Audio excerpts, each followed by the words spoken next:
Teresa d'Ávila era médium, caía em êxtase, vislumbrava paisagens do mundo espiritual. O seu espírito era arrebatado do corpo e ela visitava as regiões inferiores do mundo espiritual, tanto quanto as regiões superiores. Era médium também de psicografia, deixou muita coisa escrita sob a inspiração dos espíritos. E assim nós poderíamos citar Santo Antônio de Pádua, Fabiano de Cristo, nós poderíamos citar Dom Bosco, nós poderíamos, enfim, recorrer a inúmeros espíritos que foram considerados santos pela Igreja Católica. Eram portadores de faculdades mediúnicas preciosas, faculdades de efeitos intelectuais e faculdades de efeitos físicos. Por exemplo, Vianney Cura d'Ars, que participou da codificação. Há uma mensagem linda de Vianney nas páginas de O Evangelho segundo o Espiritismo. Bem-aventurados os que têm os olhos fechados. Vianney, na Igreja Católica, é patrono da vocação sacerdotal. No entanto, ele foi um médium extraordinário. Fenômenos físicos aconteciam à sua volta cotidianamente. Quando ele se deitava, a sua cama se erguia. E nós estamos aqui falando com base nos biógrafos católicos de Vianney. Nós não estamos aqui dando uma interpretação espírita. Os biógrafos católicos de Vianney descrevem com detalhes os fenômenos mediúnicos que aconteciam com ele. Como eles chegaram à mediunidade? Como eles entravam em contato com os espíritos, principalmente com os espíritos mais esclarecidos?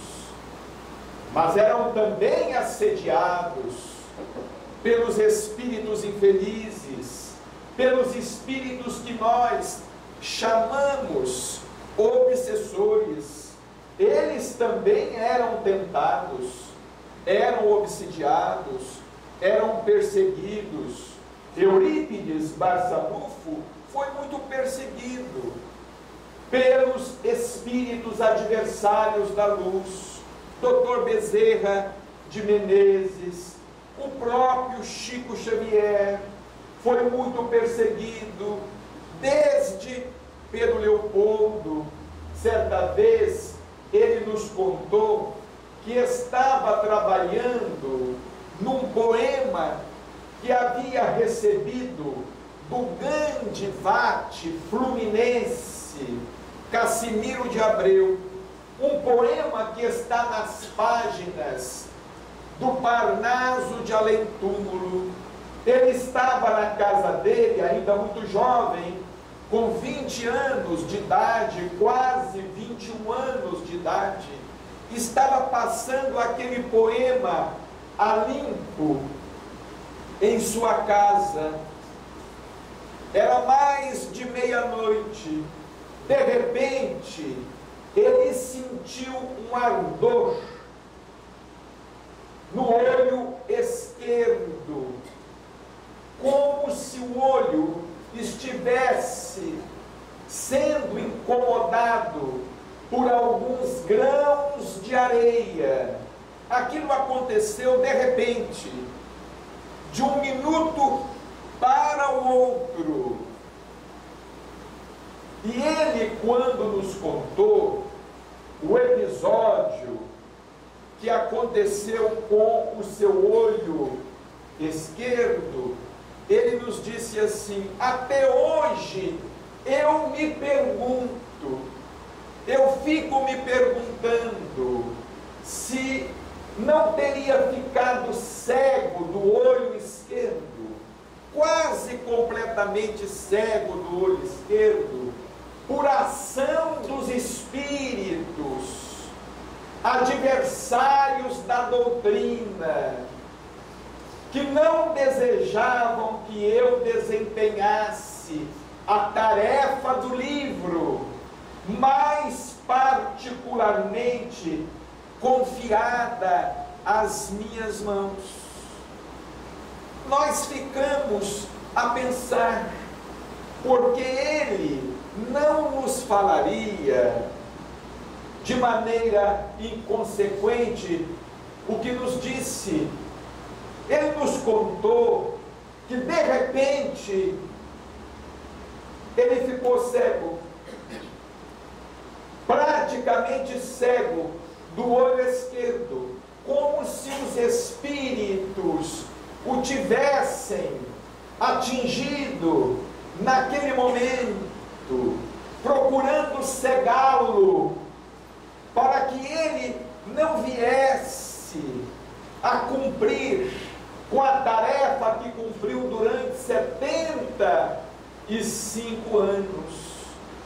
Então vejamos que todos esses medianeiros, todos esses luminares da espiritualidade superior, enfrentaram e enfrentam muitos obstáculos no cumprimento do dever, mas perseveram, confiando em Jesus, perseveram, confiando na misericórdia divina, perseveram, e quando perseveram, triunfam.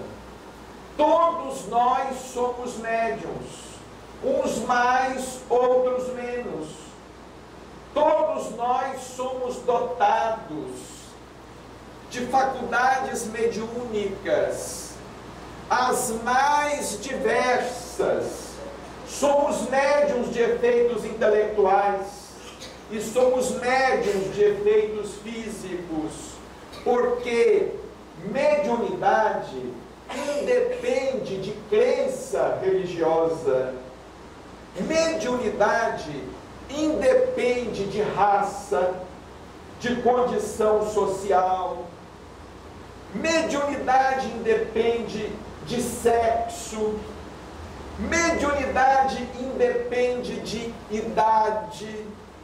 Nós nos deparamos com crianças que são médiuns.